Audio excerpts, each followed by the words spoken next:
తెలుగు బిడ్డ తలెత్తుకునేలా అక్షరాస్యులందరినీ వెతికి మరీ అసెంబ్లీకి పంపించి రాజకీయ పాఠాలు నేర్పినటువంటి తెలుగు సింహం అన్న నందమూరి తారక రామారావు గారు.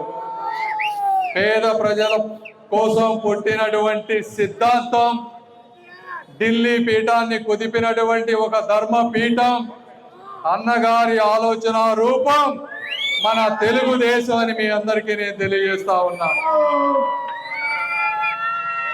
అన్నగారు ఒకసారి మీరు చూస్తే విగ్రహాలు అనేది ఒకప్పుడు అభిమానంతో, ప్రేమతో ఆ వ్యక్తులు చేసినటువంటి గొప్ప ఆలోచనలను ప్రతిబింబించే విధంగా విగ్రహాలు పెట్టుకునేటువంటి సంస్కృతి మొదట్లో తయారైంది. అయితే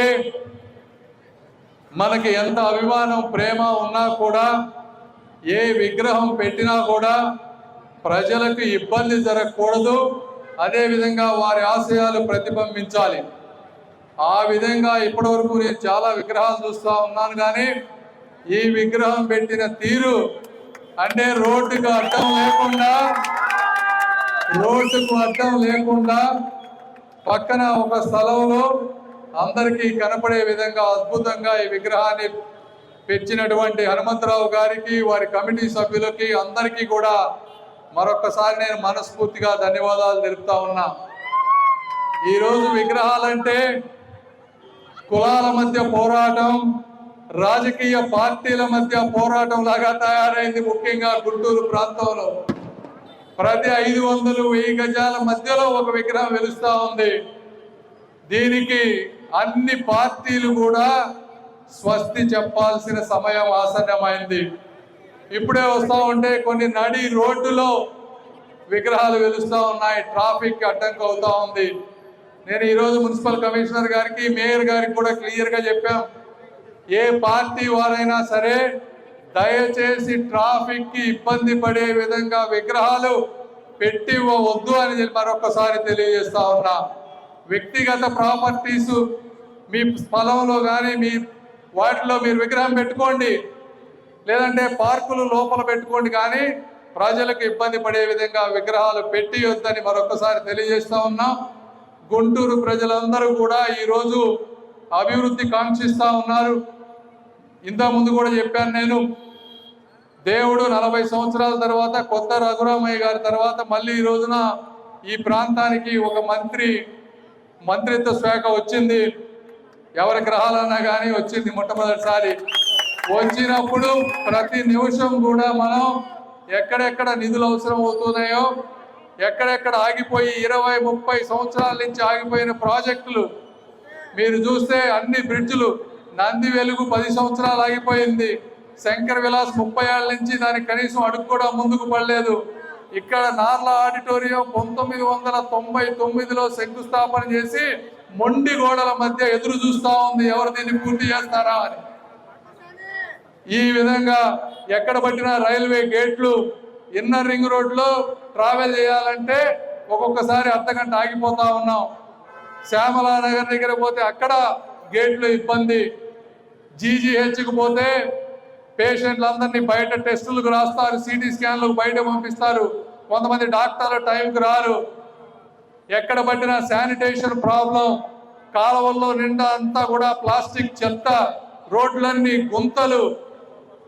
ఇటువంటి సమస్యలతో మాకు గుంటూరు స్వాగతం చెప్తే ఈరోజు వచ్చిన సంవత్సరం రోజుల్లో మీరు చూస్తూ ఉన్నారు ఏ విధంగా ప్రతి బ్రిడ్జి శాంక్షన్ చేపించాం. మీకు ఆ రోజు చెప్తా ఉన్నాం, ఈ బ్రిడ్జిలన్నీ కూడా వచ్చే 3 సంవత్సరాల్లో కంప్లీట్ చేసి గుంటూరు ప్రజలకి అందిస్తామని కూడా మీ అందరికీ మేము తెలియజేస్తా ఉన్నాం.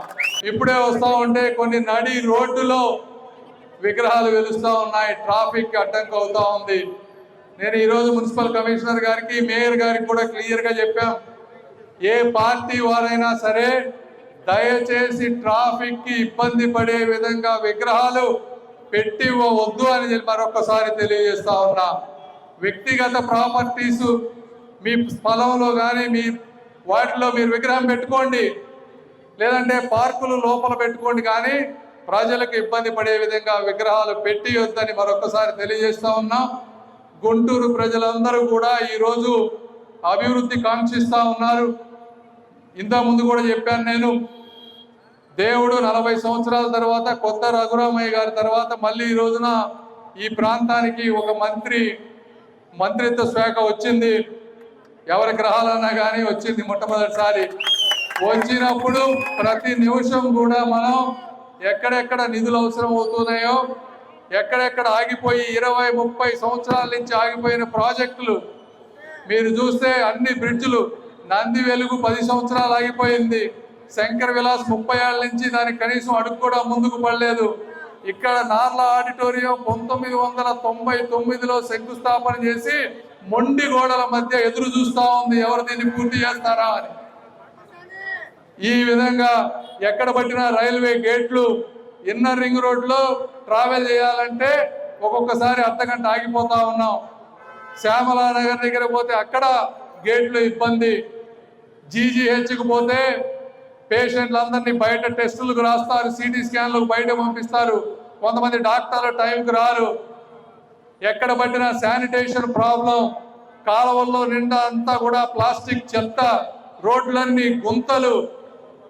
ఇటువంటి సమస్యలతో మాకు గుంటూరు స్వాగతం చెప్తే ఈరోజు వచ్చిన సంవత్సరం రోజుల్లో మీరు చూస్తూ ఉన్నారు ఏ విధంగా ప్రతి బ్రిడ్జి శాంక్షన్ చేపించాం. మీకు ఆ రోజు చెప్తా ఉన్నాం, ఈ బ్రిడ్జిలన్నీ కూడా వచ్చే 3 సంవత్సరాల్లో కంప్లీట్ చేసి గుంటూరు ప్రజలకి అందిస్తామని కూడా మీ అందరికీ మేము తెలియజేస్తా ఉన్నాం. కాబట్టి ఈ విధమైనటువంటి అభివృద్ధి జరుగుతున్న ఈ రోజుల్లో అన్ని మతాలు, కులాలకు, రాజకీయ పార్టీలకు సంబంధించిన ప్రజలందరినీ మేము ఒకటే కోరుకుంటా ఉన్నాం, దయచేసి సహకరించండి. రోడ్ల మధ్య దేవాలయాలు కానీ, చర్చిలు కానీ, మసీదులు కానీ ఉంటే మీరు అందరూ కూర్చొని మీకు కావాల్సిన వేరే ప్రాంతాలకు తరలించి వాటిని రోడ్డు రవాణాలో కలపాలని మీ అందరినీ నేను కోరుకుంటా ఉన్నా. అదేవిధంగా ఏదో ఒక రోజు విగ్రహాలన్నీ కూడా రోడ్డుకి ఎక్కడైతే అడ్డంగా ఉన్నాయో వాటన్నింటినీ తొలగించాలి. ఏదో ఇవాళ కాకపోతే రేపైనా కొత్త వాటికి పర్మిషన్ ఇవ్వద్దు. ఎవరైనా పర్మిషన్ ఇచ్చినా కూడా ప్రజలు కూడా మా ప్రభుత్వాన్ని కూడా క్వశ్చన్ చేయండి అని కూడా మీ అందరికీ నేను తెలియజేస్తా ఉన్నా. అదేవిధంగా తెలుగుదేశం పార్టీ కార్యకర్తలు వీళ్ళందరూ కూడా అందరూ అన్నగారు తెలుగుదేశం పార్టీ పెట్టినప్పుడు ఒక సిద్ధాంతాల ప్రకారం పెట్టారు. మన కార్యకర్తలు కూడా సమాజం మెచ్చుకునే విధంగా ఉండాలి అని చెప్పారు. మనం కూడా రూల్స్ ఏదో కొంతమంది ఏంటంటే వైఎస్ఆర్సీపీ పార్టీ వచ్చినప్పుడు నేను ఈ ప్రాంతంలో క్యాంపెయిన్కి వచ్చినప్పుడు ఎట్లా పడితే అట్లా ఫ్లెక్సీలు కట్టేసేవాళ్ళు. విడుదల రజనీ గారు రోడ్డు మధ్యలో పెద్ద అన్ని సర్కిల్లో పెట్టారు. మేమేమో మున్సిపాలిటీకి ట్యాక్స్ కట్టి బిల్ బోర్డులు ఎక్కడ ఉన్నాయో ఆ బిల్ బోర్డులో తప్పించి ఒక్క దగ్గర కూడా ఎక్స్ట్రా వేయలేదు. ఆ విధమైన సిద్ధాంతాలు ఫాలో అయ్యాం మేము.